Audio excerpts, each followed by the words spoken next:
And as a former Iranian president submits his name in the country's new elections, some don't think he stands much of a chance at winning. One America's Hardwick has that story from New York.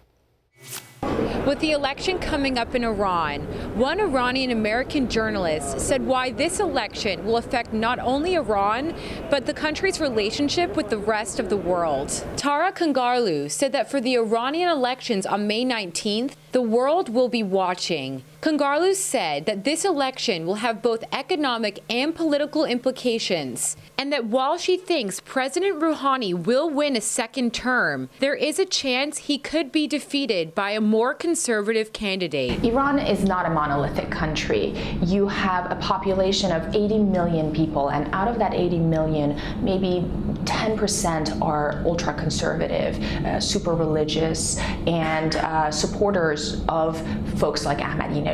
And then 90% are moderates, reformists, and then among them you have a strong population that is very young. 80% of the population is under the age of 40 or 35, so a very young population that want to belong to the international community. And these are the Iranian voters, and that's what we have to keep in mind. But you have to remember that hardliners in Iran, even though they make up a small number, are very powerful because they have the backing of the supreme leader. Kangarlou said that Iran is a big player in the region, and the future president will play a huge role in the direction it heads, and that if President Rouhani wins a second term, this gives an opportunity for Iran and the United States to build on their relationship. At the end of the day, President Trump comes from a strong business perspective. So in a way, he's a businessman. Businessmen want to make deals happen. Businessmen want to see things work out. And they either walk away from a deal or they engage in a deal.